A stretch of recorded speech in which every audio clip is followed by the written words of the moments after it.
mass spectrometry, there's a different method that's being used. So if there's one thing I want everybody here to take from this is, do me one favor. When you're talking about gas chromatography, the machine's the gas chromatograph.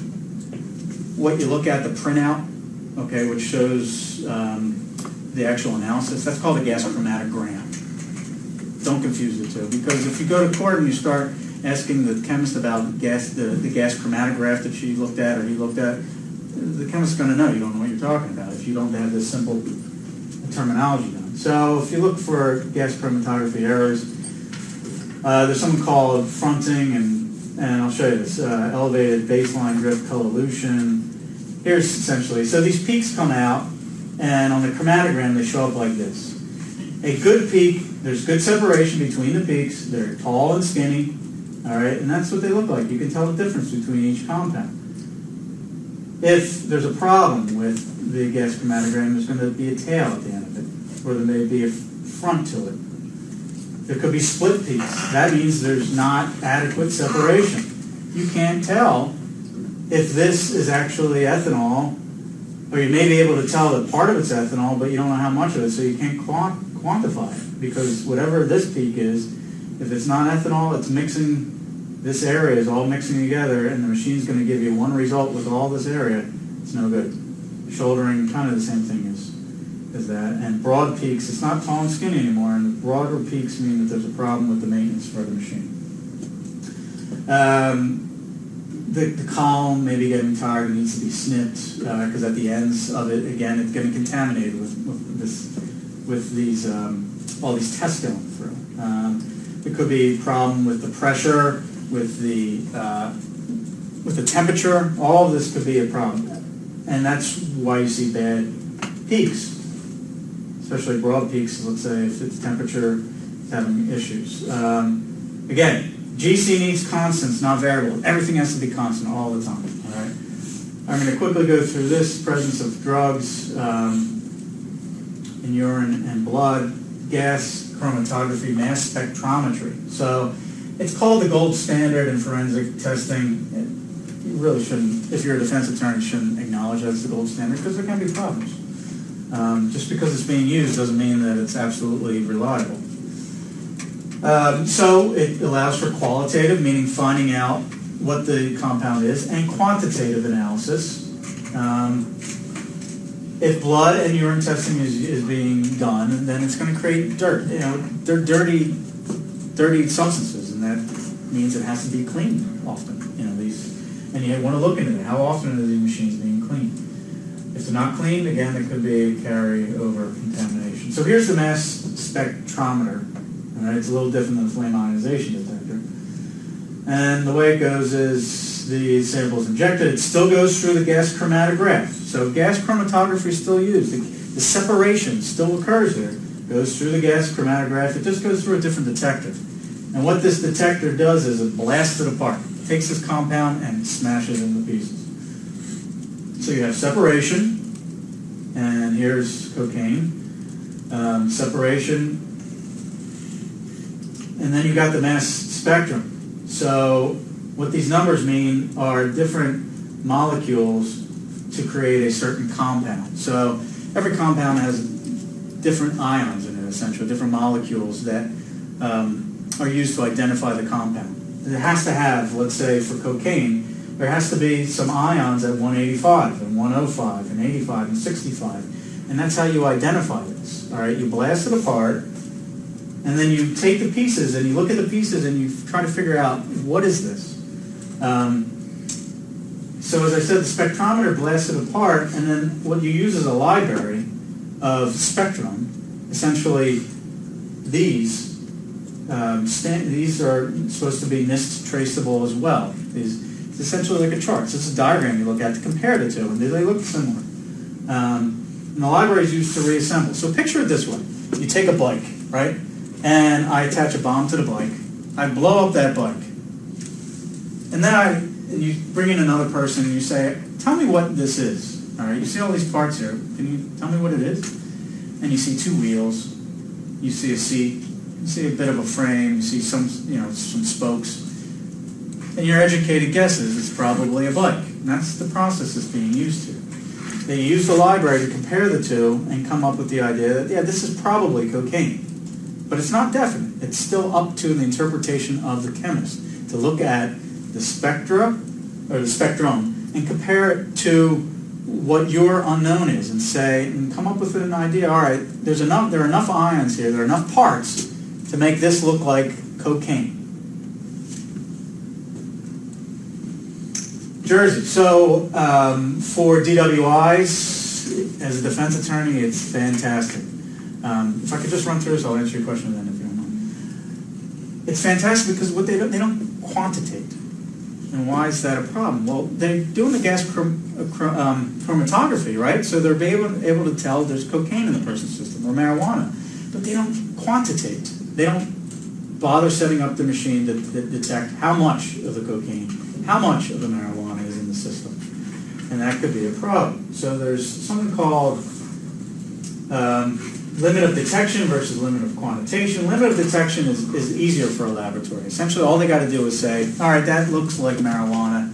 There's a lower standard of what they have to find to be able to say, we're identifying it as marijuana. As opposed to quantitation. With quantitation, you have to have more ions. You've got to be able to, there's a different process, a more complicated process, which means the lab has to do more work, essentially. Okay? And when the lab has to do more work, if they don't have to do it, they're not going to do it. This is a state lab, people who are underpaid and overworked, and they want to get through their day as quickly as possible with the hundreds and thousands of different samples that they got to test. So let's talk about just marijuana for a second. Marijuana in urine, usually the lab is not even going to test for the active component of marijuana, THC. They're going to try to find, they're not even looking for what's called an active metabolite. So what happens is marijuana goes in your system metabolizes it, breaks it down into different component parts. There's going to be an active component, THC, and then there's going to be the metabolite, all right? Metabolite is inactive, so there's 9-carboxy THC or THC carboxy. It's not psychoactive. It doesn't do anything to you. I could have tons of this substance in my system. It doesn't make me high at all. The only thing that it will do is basically show that I used marijuana at some point recently. And there's a woman, Marilyn Eustis, who actually did a lot of testing on marijuana and found that up to 7 days after people, heavy cannabis users, abstained from smoking, they still found active THC in their system 7 days later and metabolites there as well. So what does it mean in urine if you're doing this GCMS, gas chromatography, mass spectrometry, and you find the THC metabolite? Really not much. Can the chemist come in and say this person used recently or was using and under the influence at the time of driving? Absolutely not. No psychoactive effect. All it does is it records past history. I talk about that. Talk about chain of custody. All right, so just a couple more things. When you're looking at the laboratories, keep in mind the following. There is no set standard for forensic laboratories. The EPA sets standards for environmental laboratories, what each environmental laboratory has to do to test water or whatnot. FDA for pharmaceuticals. There is a standard that every FDA lab has to abide by. But there isn't a standard for forensic laboratories. They are supposed to follow the International Organization for Standardization, ISO 17025. Not all laboratories do that. You want to find that out. What protocols are you following? What standards are you following, laboratory? Are you following the best standards? And most do not. So challenge the scientists, challenge the science, challenge the laboratories. If you go through the articles that are out there, toxicologists will make up results.